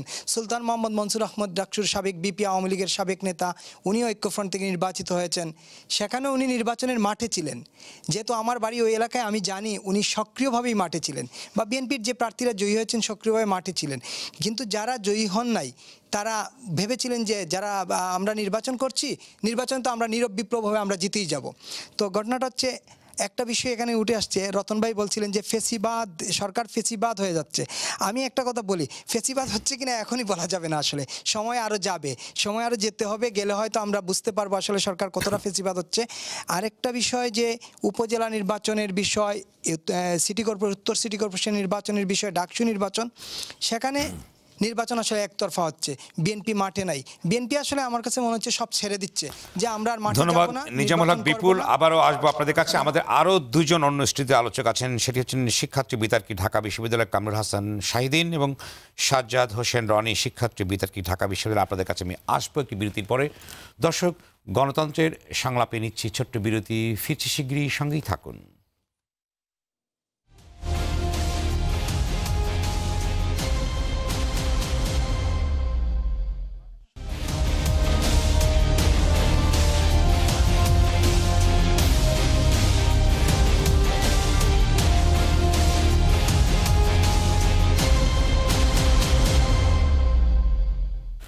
দর্শক বিরতির পর আবারও স্বাগত। দেখছেন মঙ্গলবারের বিশেষ আয়োজন গণতন্ত্রের সংলাপ। সঙ্গে আছে আমি সেলিম আমরাও খান। আলোচনা করছি রাজনীতির গতিপথ নিয়ে। অন্য স্ট্রিতে দুজন আলোচক আরও রয়েছেন। শিক্ষার্থী বিতার্কী ঢাকা বিশ্ববিদ্যালয়ের কামরুল হাসান শাহিদিন। শাহিদিন, আপনি বলুন যে যেখানে বর্তমান যে অবস্থা বিরাজ করছে, রাজনীতিতে দুটি পক্ষের যে টান একটা অবস্থা বিরাজ করছে এবং অভিযোগ আছে, পাল্টা অভিযোগ আছে, সেই ক্ষেত্রে রাজনীতির গতিপথ কোন দিকে? হ্যাঁ, বিষয়টা হচ্ছে প্রথমে ভাবতে হবে যে উন্নয়নশীল একটি দেশ হিসেবে, অর্থাৎ আমরা গণতন্ত্র চর্চা করি, সেই জায়গায় যে রাজনৈতিক উন্নয়নের যে বিভিন্ন ধাপ রয়েছে, আমার কাছে মনে হচ্ছে বর্তমান সময়ে যে পরিস্থিতি বিরাজ করছে এটা হচ্ছে আসলে এই রাজনৈতিক উন্নয়নের একটি মধ্যম ধাপে আমরা রয়েছি। এখান থেকে হুট করে আপনি বলতে পারবেন না যে টোটালি ফ্যাসিবাদ হয়ে যাচ্ছে, বা এটাও আপনি কখনো বলতে পারেন না যে এই অবস্থার কখনো উন্নতি হবে না। কেননা আমরা যদি অন্যান্য উন্নয়নশীল দেশ যারা হচ্ছে এই গণতন্ত্র চর্চা করে এখন একটি স্টেবল অবস্থায় এসেছে, তাদের ইতিহাস লক্ষ্য করলে এমনটাই দেখা যাবে তাদের রাজনীতিও শুরু থেকে খুব স্বচ্ছ ছিল না, কিন্তু একটা সময় তারা সেই স্বচ্ছ অবস্থানে পৌঁছেছে। তো আমার কাছে মনে হচ্ছে বর্তমান সময়ের পরিস্থিতির বিবেচনায় আমরা এমন কোন অবস্থায় যাইনি যেখান থেকে আর ফিরে আসা সম্ভব না। আমরা একটি মধ্যম অবস্থায় রয়েছি যেখান থেকে উন্নতি সম্ভব। কেননা এইরকম পরিস্থিতির দেশে কোনো সরকার, অর্থাৎ যেই দলই সরকার গঠন করুক না কেন, তারা হলপ করে কখনো প্রশ্নের বাইরে থাকতে পারবে না। কারণ এই দেশে অনেকগুলো সীমাবদ্ধতা রয়েছে।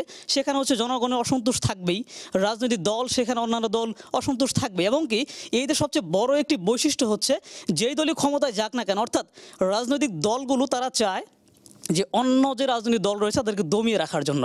সুতরাং এই সব দেশের যে রাজনৈতিক দলগুলো রয়েছে তাদেরকে হচ্ছে এমনভাবে মাঠে থাকতে হয় যে পরিস্থিতির বিবেচনায় যাতে তারা হচ্ছে মাঠে টিকে থাকতে পারে, সেখান থেকে জনগণকে নিয়ে একটু সমাধানের পথে আসতে হয়। এখন এই পরিস্থিতিতে যদি এই দেশের কোনো রাজনৈতিক দল অবস্থানে টিকে থাকতে না পারে, তবে আমি সেখানে বলবো যে ওই রাজনৈতিক দলের এটা ব্যর্থতা।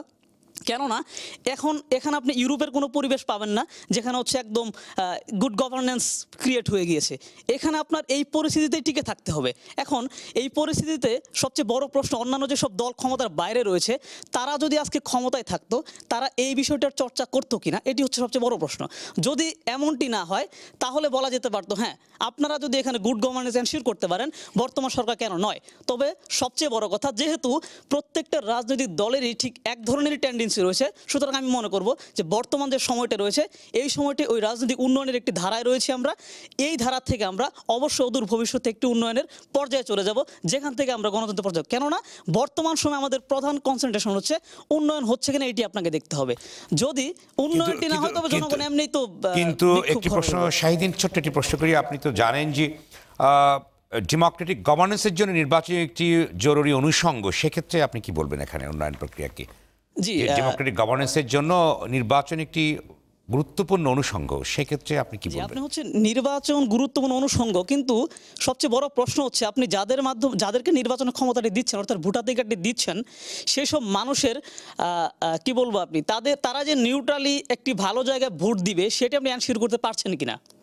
সেটি যদি টোটালি এনশিওর হয় তবেই হচ্ছে দেশের এমন একটা অবস্থা হবে যেখানে আপনি ভালো নির্বাচন দিয়ে ভালো একটি সরকার নির্বাচন করতে পারবেন। যেহেতু ওই জিনিসটি এনশিওর করতে পারেননি, সুতরাং নির্বাচন এখানে প্রশ্নবিদ্ধ হবেই। তবে এখানে দেখতে হবে যে উন্নয়নটি হচ্ছে কিনা।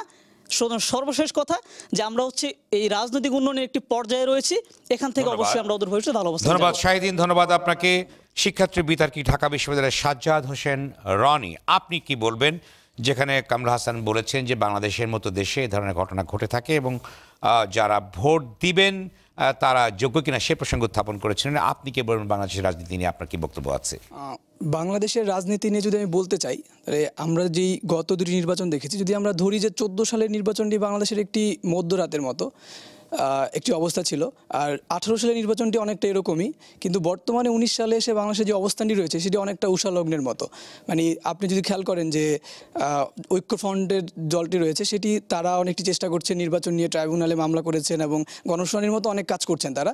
ঠিক একই সময়ে এসে আবার জামাত ইসলামের মতো দল তারা নতুন নামে আবির্ভাব হওয়ার চেষ্টা করছে, অর্থাৎ একটি নতুনত্ব, অর্থাৎ উষালগ্ন বাংলাদেশের রাজনীতির জন্য দেখা দিচ্ছে আমরা যেটি দেখছি। এবং সর্বশেষ যেটি আমি বলবো যে ডাকসুর যে নির্বাচনটি হচ্ছে, অর্থাৎ সেই ঢাকা বিশ্ববিদ্যালয়ের কেন্দ্রীয় ছাত্র সংসদের নির্বাচনটির মধ্য দিয়ে দুটি দল, অর্থাৎ ছাত্রদল এবং ছাত্রলীগ, বড় দুটি দল তারা একত্রে টেবিলে বসেছে, এবং যেখানে কিনা 10 সালের পর মধুর ক্যান্টিনে ছাত্রদলের অবস্থানটি ছিল না, অর্থাৎ একটি মেলবন্ধন তৈরি হচ্ছে। সেই জায়গা থেকে যেই মেলবন্ধনটি যদি বজায় থাকে সেটি আমরা যে উন্নয়নের যে কথাটি বললো শাহিদিন, উন্নয়ন নিয়ে আসলে কোনো প্রশ্ন নেই আমাদের মধ্যে। উন্নয়নটি একটি হচ্ছে এবং খুব উন্নয়নের যে পর্যায়টি বর্তমান রয়েছে বাংলাদেশের মধ্যে কিন্তু সেটি সর্বোচ্চ পর্যায়ে, এত সুন্দরভাবে উন্নয়নের পর্যায়টি রয়েছে বাংলাদেশের। এবং রাজনীতির গতিপথটি আমি যদি আপনাকে এক বাক্যে বলি, সেটি হবে উষালগ্ন হচ্ছে বাংলাদেশের এখন। আমরা ভবিষ্যতে, অর্থাৎ আমি একজন ছাত্র হিসেবে যেটি দেখছি যে সামনের দিনগুলোতে বাংলাদেশের রাজনীতির একটি গতিপথ আরও অনেক বেশি পরিবর্তনটি হবে, যেটি কিনা যেই বিরোধী দল রয়েছে বা দলগুলো রয়েছে সবাই একত্রে একটি পরিস্থিতি তৈরি করবে, যেটি কিনা বাংলাদেশের রাজনীতির জন্য অনেক ভালো একটি বিষয় বয়ে আনবে। এবং আর যদি আমি আপনাকে উপজেলা নির্বাচন বা সিটি নির্বাচনের কথাগুলো বলি, সেই ক্ষেত্রে অবশ্যই যেই বিরোধী দল রয়েছে, অর্থাৎ আমাদের তথাকথিত বিরোধী দল বিএনপি, তাদের অবশ্যই উচিত যে এই নির্বাচনে যাওয়া। এবং কারণ আমি আজকে এখানে প্রিন্স ভাই আছেন, তাকে বলবো যে তিনি একজন সাংগঠনিক সম্পাদক হিসেবে তার এটি দায়িত্ব যে বিএনপির আসলে সাংগঠনিক সক্ষমতা কতটুকু রয়েছে।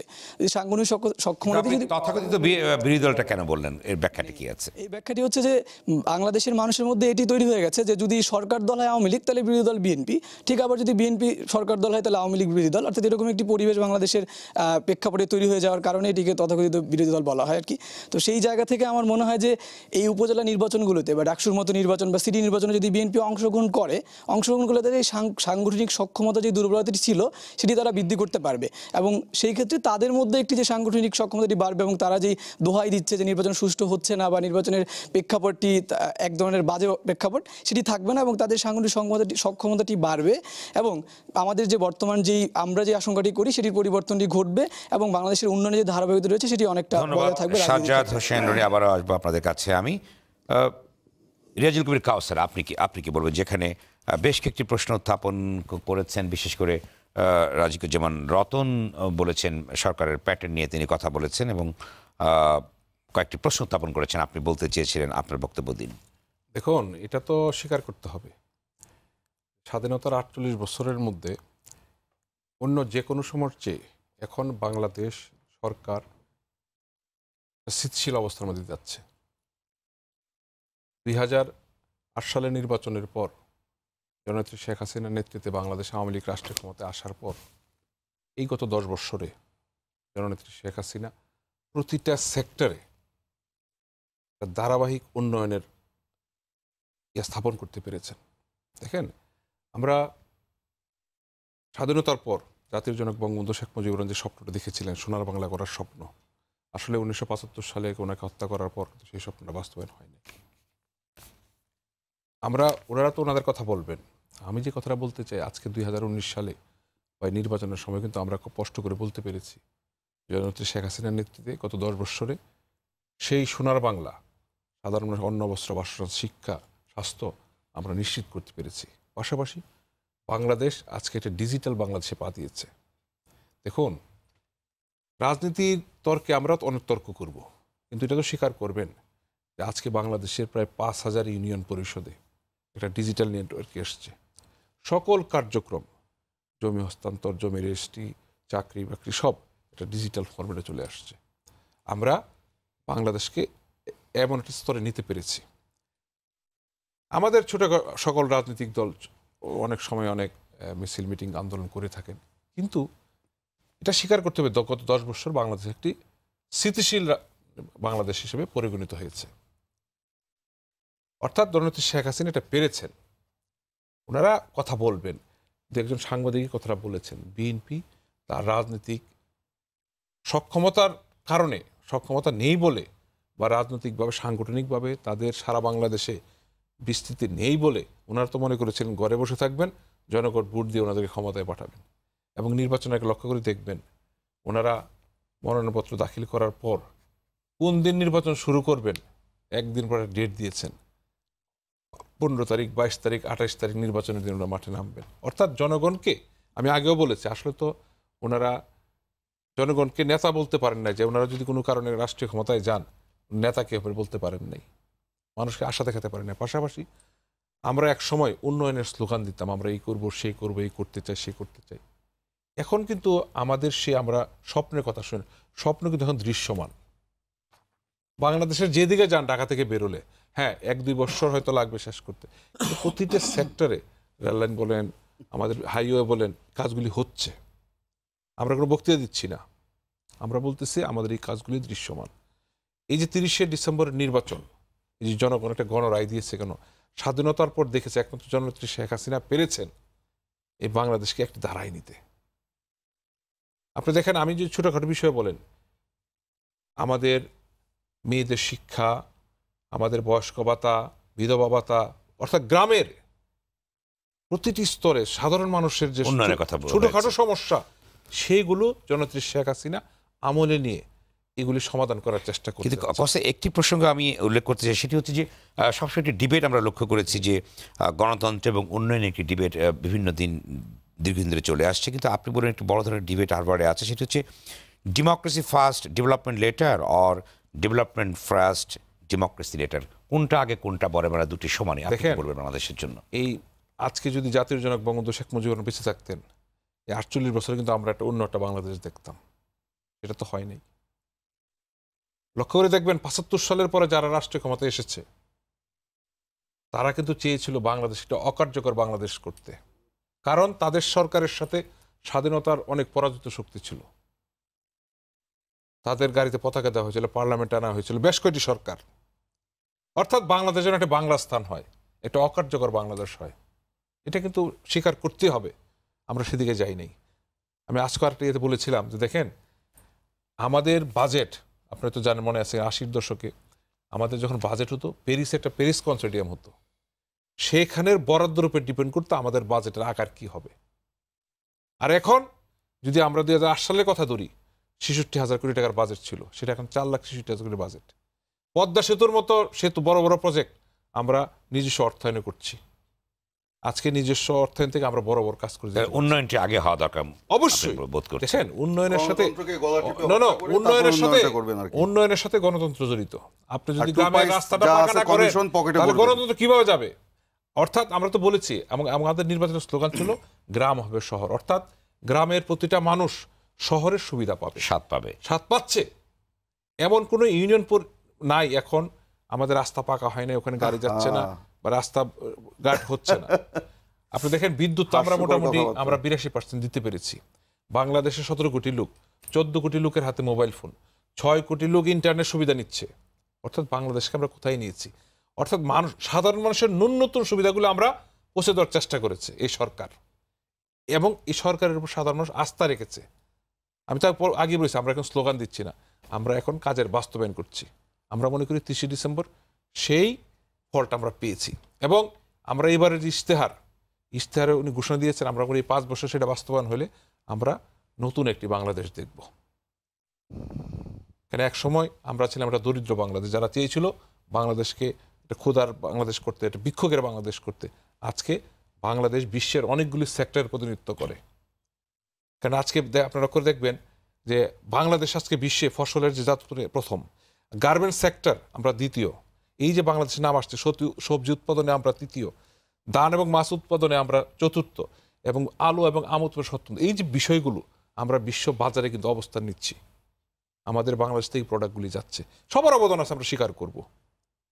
আর রতন ভাই যেটা বলতে চেয়েছিলেন যে গ্রামে কৃষক দাম পাচ্ছে না, দেখেন আমাদের কিন্তু প্রতিটা সেক্টরে, এগ্রিকালচারে একদম তৃণমূল পর্যায়ে সাবসিডি দেওয়া হচ্ছে। হ্যাঁ, 2-1টা বিচ্ছিন্ন কথা করতে পারে। আমার বাড়ি নরসিংদী, কেন আমি মনে করি এই ফসল তরিতরকারির বিষয়টা আমিও ভালো বুঝি, কারণ আমার এলাকার বাম্পার ফলন। হ্যাঁ, একটা সময় 10 টাকায় 20টা বিক্রি করতে হয়, এটা আমি জানি, কিন্তু প্রথম দিকে যে উৎপাদনটা হবে, বিক্রি হয়, তারপরও কৃষকরা দাম পাচ্ছে, অন্য যে কোনো সময়ের চেয়ে এটা পাচ্ছে। উনি হয়তো বিচ্ছিন্ন একটা কথা বলেছেন, 10টা কপি গলায় ঝুলিয়ে দিয়েছেন। কারণ টমেটো তো এখন তো টমেটো আমাদের এলাকার লোক তুলেই না, খ্যাতি জমিতেই থাকে, কারণ সে পয়সা পায় না, এখন দরকার নেই ওইটা বিক্রি করে পয়সা পায় না। এখন তো সে লাগালো কেন টমেটো? না, যখন ছিল কৃষকটা লাগালো কেন? একটা সময় তুলে না, এটা মাটির জন্য করা হয়। আমি ওই সেন্সে এটা বলি না, আমি বলতে চাচ্ছি যে এক সময় তার তোলার শেষ হয়ে গেছে, এখন তুলে না যে 10 কেজি 10 টাকায় বিক্রি করার চেয়ে মাটির উর্বরতা ভালো, আমরা মাটিতে অনেক কিছু পুড়িয়ে দিচ্ছি না। এই ভাবতে হবে যে বিচ্ছিন্নভাবে কিছু বলার নাই, সামগ্রিকভাবে বাংলাদেশের প্রতিটা সেক্টরে এগোচ্ছে, আমরা মনে করি এগিয়ে যাবে। অন্যান্য দলগুলোকে কনফিডেন্স নেওয়ার প্রয়োজন আছে কিনা আপনি কি মনে করেন? যেখানে উন্নয়নের কথা বলছেন, আমরা তো মনে করি অনেকগুলো দল আমাদের সাথে আছে এবং আমাদেরকে সমর্থন দিয়ে, সেই ক্ষেত্রে যে দলগুলো এখানে উপস্থিত আছেন বা যারা অভিযোগগুলো তুলছেন তাদেরকে তাদের কনফিডেন্সে নেওয়ার প্রয়োজন বোধ করছেন কিনা আপনি? না, আমরা তো মনে করি অনেকগুলি দলে আমাদের সাথে আছে। এখন বিএনপির যে সমস্যা, ওনাদের তো প্রথম সময় নেতা নির্বাচন, এই দলটাকে কে লিড দিচ্ছে? ভাই বিএনপির কথা বলেন কেন আপনি? বাম গণতান্ত্রিক ফ্রন্ট বলেন না কেন? বাম গণতান্ত্রিক জোট, তারপর ইসলামী শাসনতন্ত্র আন্দোলন, তাদের কথা বলেন না কেন? বক্তব্য শেষ হওয়ার পরে আপনার কাছে আসবো, আপনার বক্তব্য শেষ করুন। আর কোনো বক্তব্য আছে আপনার? না, উনি বলতে চাচ্ছি কেন জানেন, ওনারা যেটা বলতে চাচ্ছেন, আমরা তো মনে, ওনারা বলে প্রধান বিরোধী দল, কিন্তু আমরা তো অবস্থান কিন্তু সেটা দেখছি না।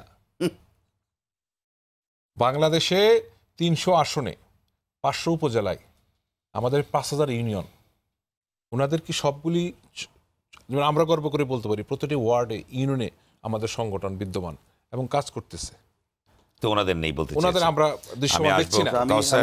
আপনার কাছে আসবো। ইমরান স্যার, নিশ্চয়ই আপনি বলবেন, কিন্তু তার সঙ্গে আপনি একটি প্রশ্ন আপনাকে জুড়ে দিবে, প্রশ্ন জুড়ে দিই। সেটি হচ্ছে যে আপনার নির্বাচনে নিয়ে প্রশ্ন তুলেছেন, কিন্তু বেশ কয়েকটা আসন আপনি জিতেছেন, সেখানে আপনার জাতীয় সংসদে শপথ নেবেন না, যাবেন না, এক্ষেত্রে জনগণের কাছে অ্যাকাউন্টেবিলিটি বিষয়টিকে আপনি কীভাবে দেখছেন?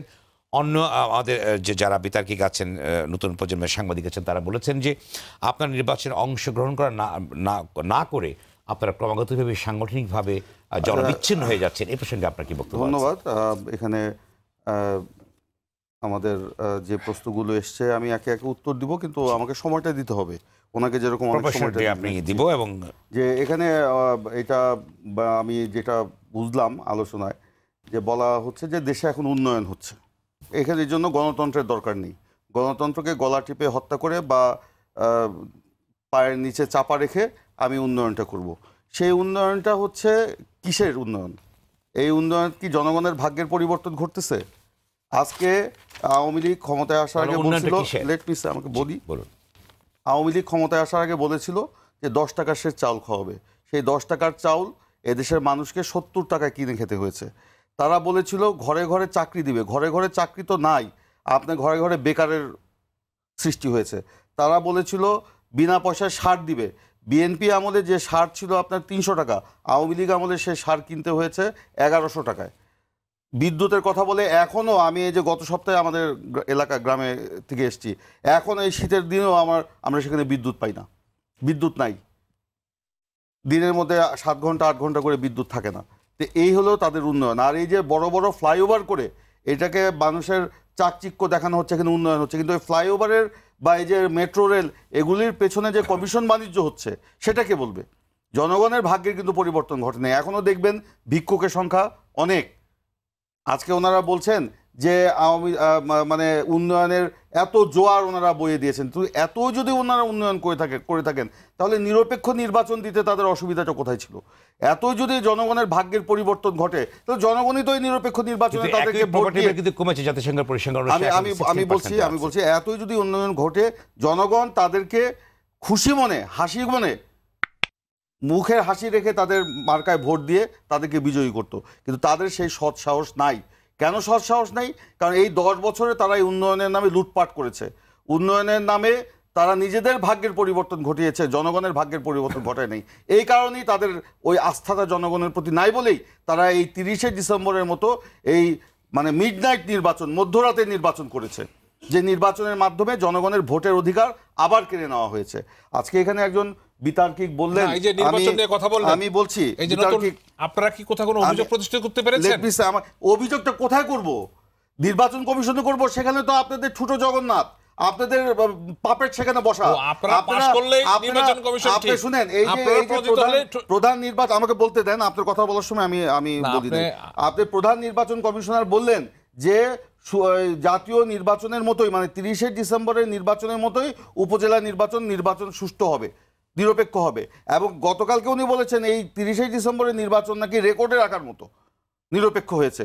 এইটা মানে পাগলেও হাসবে এই কথা শুনে, কারণ এই নির্বাচন কোনো মানদণ্ডেই নিরপেক্ষ হয়নি। বলেছেন 98টা দেশ নাকি সেখানে অভিনন্দন জানিয়েছে। আমরা কিন্তু অভিনন্দন পত্র দেখি নাই। একটা অভিনন্দন পত্র আমরা দেখেছি, সেটা হলো বিল ক্লিন্টনের, ডোনাল্ড ট্রাম্পের একটা অভিনন্দন আমরা দেখেছি। সেই অভিনন্দন পত্রটি আমি 3 বার পড়েছি। একটা জায়গায় অভিনন্দন শব্দটি লেখা নাই, একটা জায়গায় লেখা নাই যে জনগণের ভোটে নির্বাচিত হয়ে আপনি প্রধানমন্ত্রীর আসনে আসীন হয়েছেন, একটা লাইন লেখা নেই। বরঞ্চ বলা হয়েছে এই নির্বাচন নিয়ে মানে যেটা আন্তর্জাতিক মহল যে অভিযোগ তুলেছে সেটার একটা বিশ্বাসযোগ্য আপনার তদন্তের কথা সেই চিঠিতে বলা হয়েছে। আপনার কয়েকদিন আগে আমরা দেখলাম মার্কিন কংগ্রেসের 6 জন প্রভাবশালী কংগ্রেসম্যান যারা ফরেন অ্যাফেয়ার্স কমিটির মেম্বার, তারা যুক্তরাষ্ট্র সরকারকে আহ্বান জানিয়েছে বাংলাদেশে যে গণতন্ত্র অবরুদ্ধ হয়ে পড়ছে, ধ্বংস হয়ে যাচ্ছে, এ ব্যাপারে হস্তক্ষেপ করার জন্য। এমনকি আমি জীবনে কোনোদিন শুনি নাই কোনো সামরিক বাহিনীর প্রধান এই কথা বলে। পেন্টাগনের যিনি চিফ কমান্ডার তিনি আপনার কংগ্রেসের শুনানিতে উপস্থিত হয়ে বলেছেন বাংলাদেশের গণতন্ত্র এখন একদলীয় শাসনের দিকে যাচ্ছে, হস্তক্ষেপ করা উচিত। এই হচ্ছে ওনাদের আন্তর্জাতিক সমর্থন। আর ইন্ডিয়ার কথা বলেন, ইন্ডিয়া তো 2014 সালের 5ই জানুয়ারি নির্বাচনেও আপনার সমর্থন দিয়েছিল। তাতে কি হচ্ছে? বাংলাদেশের মানুষের কাছে সেই 5ই জানুয়ারি নির্বাচন কি গ্রহণযোগ্য হয়ে গেছে? বরঞ্চ এবার ইন্ডিয়া এই আগ বাড়িয়ে সমর্থন দেওয়ার কারণে ইন্ডিয়ার সরকারের যারা থিঙ্ক ট্যাঙ্ক, আমরা আপনাদের পত্রিকাতেই পড়েছি, মিডিয়াতেই পড়েছি, থিঙ্ক ট্যাঙ্ক তারা সরকারকে দোষারোপ করেছে বাংলাদেশে এরকম বিতর্কিত নির্বাচনে আগ বাড়িয়ে সমর্থন দেওয়া ভারত সরকারের উচিত হয় নাই। আপনার ইউরোপিয়ান ইউনিয়ন বলেন, ব্রিটেন বলেন, কেউ আপনার এইখান থেকে সরে আসলে এই নির্বাচনকে বিতর্কিত বলছে।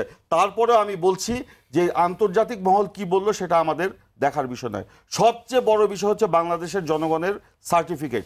বাংলাদেশের জনগণ এই নির্বাচনে প্রতারিত হয়েছে। এই নির্বাচনে বাংলাদেশের জনগণ ভোট দিতে পারে নাই এবং আগের রাত্রে সেই জনগণকে আপনারা কেন সমন্বিত করতে পারছেন না? সেটাই হয়ে থাকবে তাহলে সেই জনগণ একটি প্রশ্ন রেখে গেলাম আপনার কাছে। আমি এখনই বলছি, আপনি সেই প্রশ্নের উত্তর দিচ্ছি যে আপনি সেই নির্বাচনে আপনার প্রশাসন যন্ত্রের একটা অংশকে ব্যবহার করে আওয়ামী লীগ যে রাতের আধারে ভোট কেটে নিয়ে গেছে, এটা দিবালোকের মধ্যে স্পষ্ট, মানুষের নিজের চোখে দেখেছে, যে কারণে পরের দিন মানুষ ভোট দিতে যায়। আমার প্রশ্ন ছিল যে কেন জনগণকে সমন্বিত করতে পারেননি আপনারা? এরা আওয়ামী লীগ এমন একটা ভয়ের সংস্কৃতি ছড়িয়ে দিয়েছে চতুর্দিকে। জনগণ যদি আপনার পক্ষে থাকে সেক্ষেত্রে কেন দোতনা সৃষ্টি করতে পারেন? আপনার জনগণ যদি আওয়ামী লীগের পক্ষে থাকতো তাহলে কেন আওয়ামী লীগ মিডনাইট নির্বাচন আছে? আমরা নিরপেক্ষ নির্বাচন বলেছি, নিরপেক্ষ নির্বাচনের কথা বলেছি। এখানে একজন বিতার্কিক বললেন জনগণের কাছে রাজনৈতিক দলগুলোর জবাবদিহিতা, আমরা যদি নির্বাচনে না যাই তাহলে কেন, কিভাবে আমরা আমাদের সম্পৃক্ততা রাখবো জনগণের সাথে? আমরা বলেছি যে নিরপেক্ষ নির্বাচন দেন, নিরপেক্ষ প্রশাসনের অধীনে নির্বাচন দেন। সেখানে যদি জনগণ আমাদেরকে প্রত্যাখ্যান করে, আমরা জনগণের সেই রায়কে স্যালুট দিয়ে আমরা আমাদের সেই জনগণের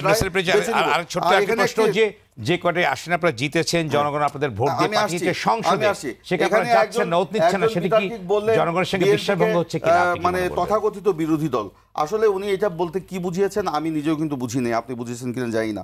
উনি আমাকে প্রশ্ন করেছেন, উনি আমাকে প্রশ্ন করেছেন যে এই নির্বাচন মানে উপজেলা নির্বাচন, ডাকসু, এগুলিতে অংশ নিয়ে আমাদের সাংগঠনিক মানে সক্ষমতা যাতে আমরা বাড়াতে পারি। একজন সাংবাদিক ওইটা বলেছে।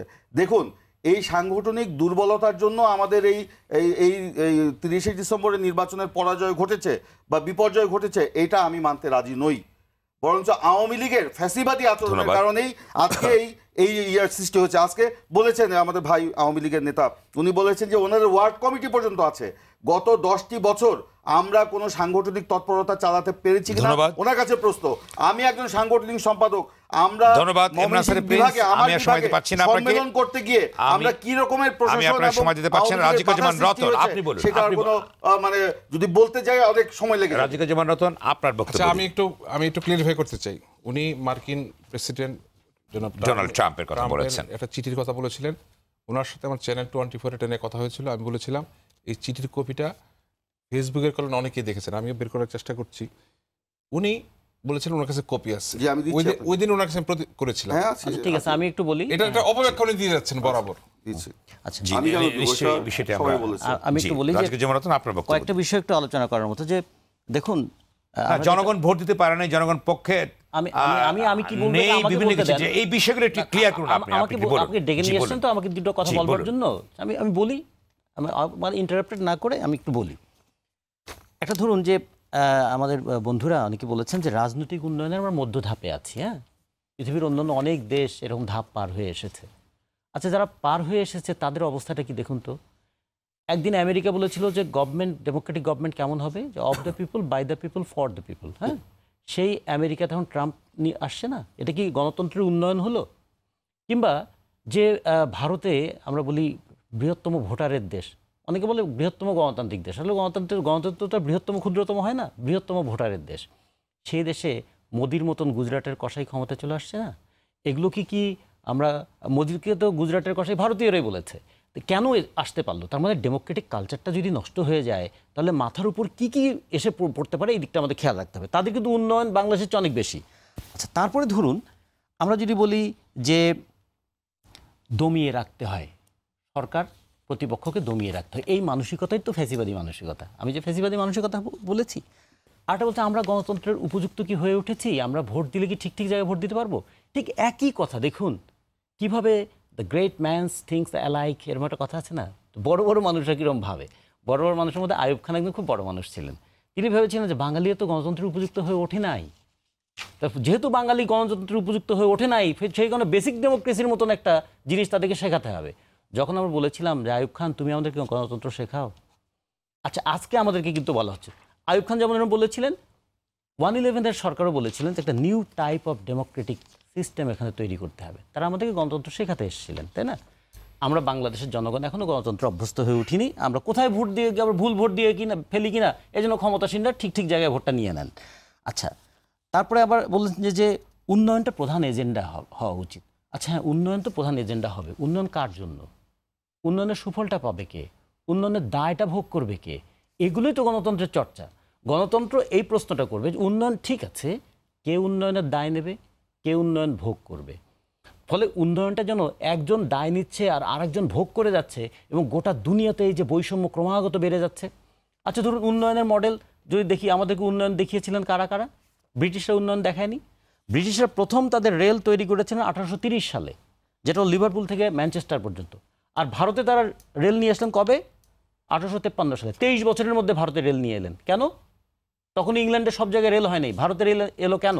তারা তো বলেছে যে আমরা ভারতকে রেল দিয়েছি। রেল দিয়েছে ভারতের সম্পদটাকে নিয়ে যাওয়ার জন্য।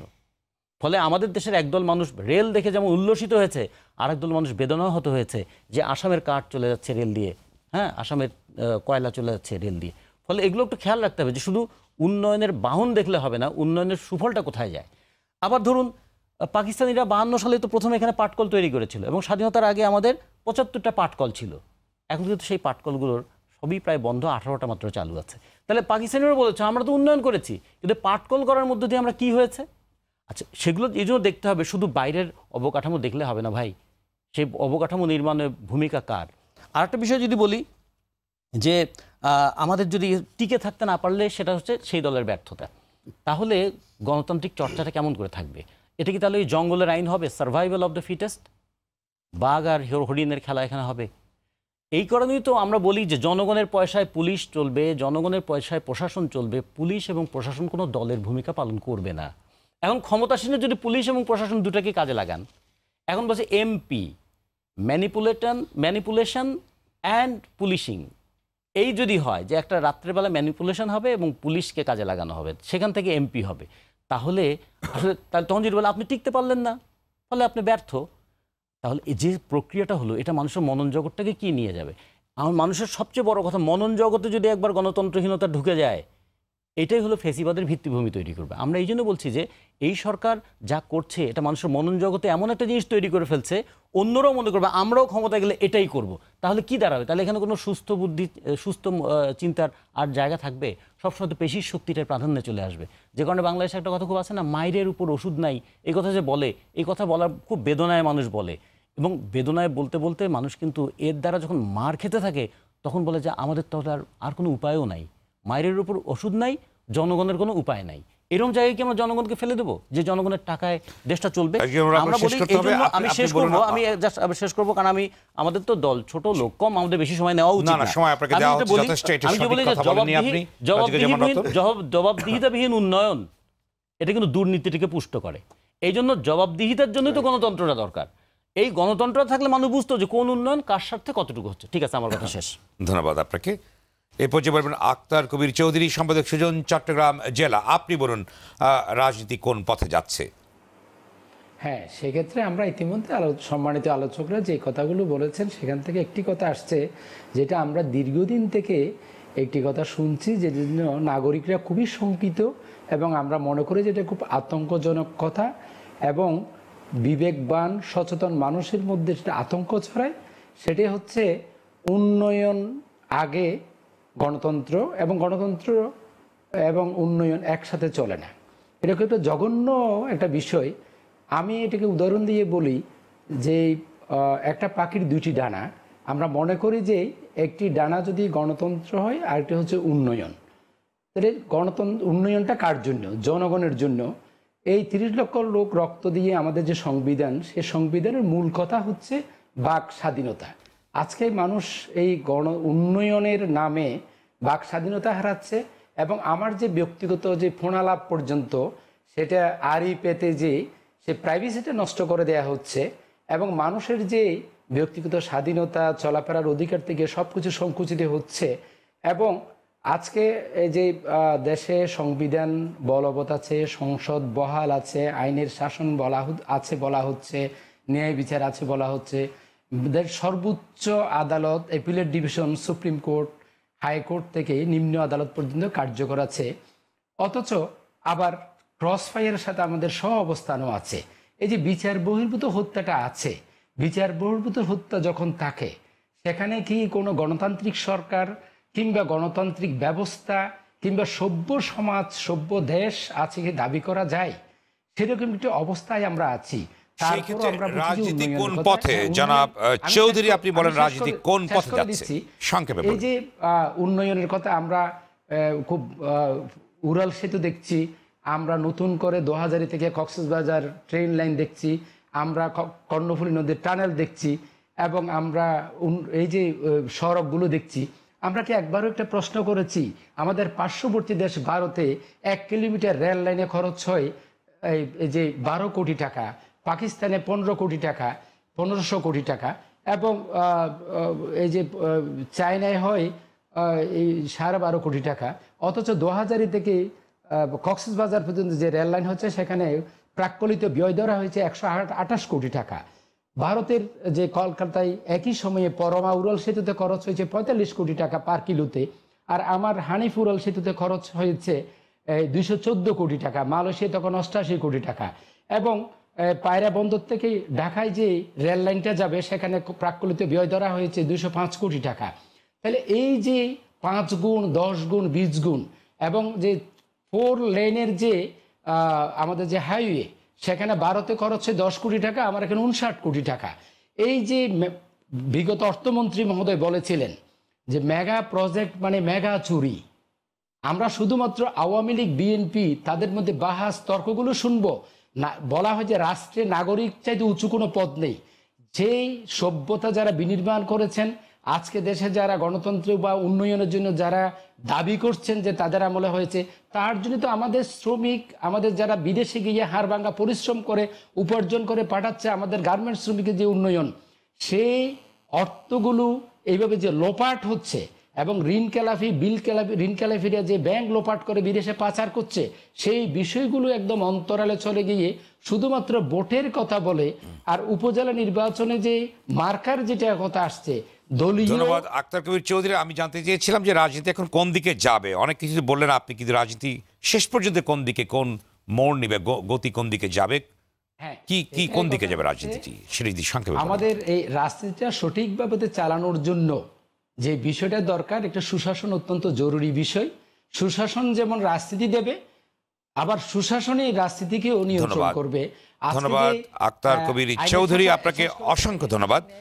এম বাদশাহ অ্যাসাইনমেন্ট এডিটর, ASA-TV, আপনি বলুন, এবং আপনার যদি কোনো প্রশ্ন থেকে থাকে আমাদের যারা আলোচক আছেন সেই প্রশ্ন আপনি করতে পারেন।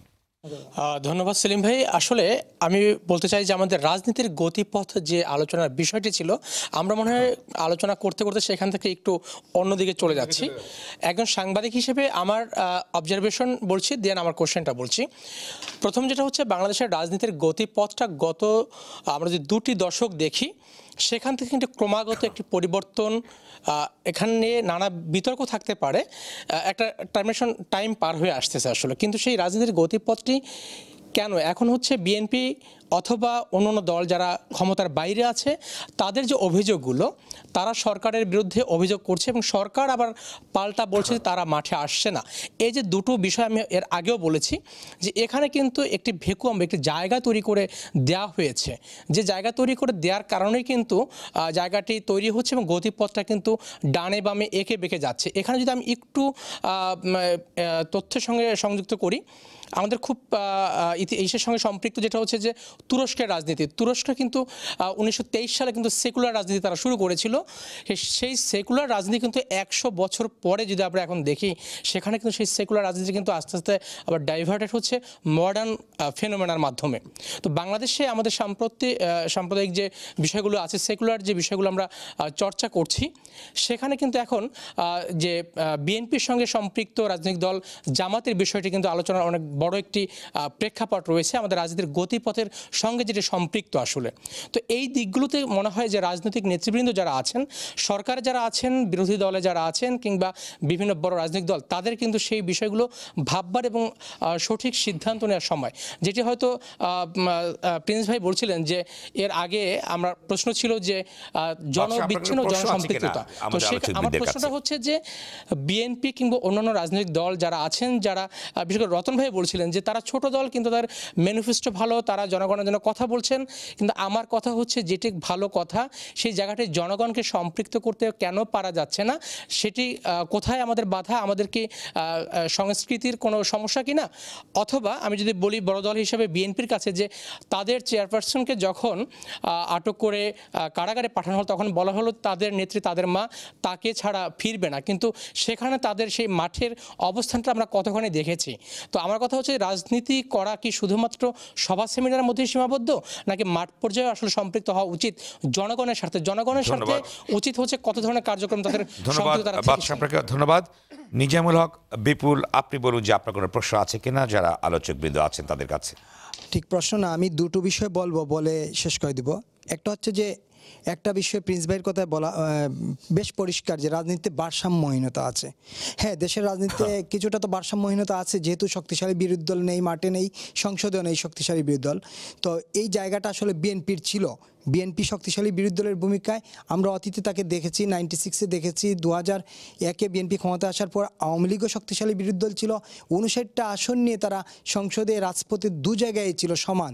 এবং আমরা দেখেছি বিএনপির বিরুদ্ধে যখন এই নিরপেক্ষ নির্বাচন কেয়ারটেকার সরকারের দাবিতে আওয়ামী লীগ আন্দোলন করলো, তখন তারা রাজপথ ছাড়ে নাই। কিন্তু বিএনপিকে ওই জায়গায় আমরা দেখছি না। বিএনপি যেটা একটু আগে এম বাদশা বললেন বক্তব্য বিবৃতিতে সীমাবদ্ধ, একদম পরিষ্কার বিএনপি বক্তব্য বিবৃতি সীমাবদ্ধ, তারা জনগণকে সম্পৃক্ত করতে পারছে না। এটা দেশের জন্য ক্ষতিকারক। রাজনীতির গতিপথে এটা একটা বড় ভূমিকা রাখবে। বিএনপি যেহেতু মানুষকে সক্রিয় করতে পারছে না, গণমানুষকে, বিশেষ করে বিএনপির যে একটা বিশাল কমিটি আছে, সেন্ট্রাল কমিটি প্রায় 500 সদস্যের, সেই কমিটির 500 জন লোকও যদি দুদিন প্রেস ক্লাবের সামনে দাঁড়িয়ে থাকতো, তবুও তো মানে খালেদা জিয়ার মুক্তির দাবিতে দাঁড়িয়ে থাকতো, তবুও তো বোঝা যেত যে আসলে বিএনপি মাঠে আছে, বিএনপি মাঠে নেই। আরেকটা জিনিস বলতে হয় যে এই আলোচনায় আসে নাই, আমরা ধরে নিয়েছিলাম আজকে আলোচনা হবে মূলত জামাতকে নিয়ে, ব্যারিস্টার আব্দুর রাজ্জাককে নিয়ে। এই ব্যক্তি পদত্যাগ করেছেন, জামাতের সহকারী সেক্রেটারি জেনারেল, তিনি পদত্যাগ করে বলেছেন যে জামাত হচ্ছে তার 71 ভূমিকার জন্য তারা এখন পর্যন্ত ক্ষমা চায় নাই, তাদের ক্ষমা চাওয়া উচিত, দলের নাম পরিবর্তন করা উচিত। তিনি প্রপোজাল দিয়েছিলেন এর আগে, কিন্তু উনি পদত্যাগ করেছেন, কিন্তু উনি দুঃখ প্রকাশ করেননি, ক্ষমা চাননি। বরং উনি, আমরা দেখেছি কাদের মোল্লা এবং জামাতের যে যাদের স্বাধীনতা বিরোধী ভূমিকার জন্য, যা মানবতা বিরোধী অপরাধে যাদের সাজা হয়েছিল, তাদের আইনজীবী ছিলেন, তিনি আজ পর্যন্ত দুঃখ প্রকাশ করেননি, পদত্যাগ করেছেন। কিন্তু একটা জিনিস পরিষ্কার, এতে আমার মনে হচ্ছে জামাত এখন গত 10 বছরে বেশ কোনোটার সাথে তারা একটা কৌশল অবলম্বন করছে। তারা নাম পরিবর্তন কিংবা দলের নেতৃত্বে পরিবর্তন এনে একটা কৌশল অবলম্বন করতেছে রাজনীতি সক্রিয় হওয়ার জন্য। কিন্তু যতই তারা পরিবর্তন করুক, নাম পরিবর্তন হোক আর যেভাবে নেতৃত্বের পরিবর্তন হোক, তাদের সেই পুরনো তাদের যে 71-এর ভূমিকা, সেটা তারা কোনোভাবেই মানে এই পদ থেকে তারা কোনোভাবেই মুক্তি পাবে না। যেটা আমরা দেখেছিলাম 77 সালে যখন ছাত্র শিবির নাম ধারণ করে ইসলামী ছাত্রসংঘ আসলো, আমাদের কাছে কিন্তু ছাত্র শিবির ইসলামী ছাত্রসংঘ নামেই পরিচিত। আমরা যারা 90-এ ছাত্র ছিলাম, ছাত্র আন্দোলনে ছিলাম, আমরা দেখেছি তারা রক কাটার রাজনীতি সেই 71-এ যেভাবে ছিল, তারা সেই 90-এ এসে, আমার মনে আছে আমি তখন সিলেটে, আমার 2 সহকর্মী, আমার একেবারেই সহকর্মী, আমার ইয়ারমিট জুয়েল, এনামূলক জুয়েল, মনির, ইকিবিয়া চৌধুরী, তপন জ্যোতি, এরা মারা গেছে ছাত্র শিবিরের হাতে। এইটা কিন্তু নাম পরিবর্তন করলেই তাদের দলের পরিবর্তন হয়ে যায় না। সুতরাং রাজনীতি। ধন্যবাদ নিজামুল হক বিপুল, আপনাকে ধন্যবাদ। কামরুল হাসান শাহিদিন, আপনি বলুন, এবং সকলেই যেটা বলেছেন যে বিএনপি বিরোধীরা কেন জনগণকে সম্পৃক্ত করতে পারছেন না, একটি প্রশ্ন। অন্যটি হচ্ছে যে যেটি আপনার কোনো প্রশ্ন আছে কিনা সম্মানিত আলোচক বৃন্দের কাছে। প্রথম কথা হচ্ছে বিএনপি কেন হচ্ছে জনগণকে সম্পৃক্ত করতে পারছে না। আমার কাছে যতটুকু মনে হয়েছে যে জনগণকে যদি সম্পৃক্ত করতেছে তবে হচ্ছে তৃণমূল অঞ্চলে যে শাখাগুলো রয়েছে সেগুলোর কাজ বা অ্যাক্টিভিটিস থাকা খুবই জরুরি। কিন্তু বর্তমান সময় হচ্ছে তৃণমূল অঞ্চলে গিয়ে আমরা দেখতে পাবো যে সেখানে হচ্ছে এই বিএনপির সেই শাখাগুলো তেমনটি মজবুত নয়, যে জন্য আমার মনে হয় যে একদম প্রান্তিক অঞ্চলের মানুষজন এই দলের সাথে সম্পৃক্ত হতে পারছে না।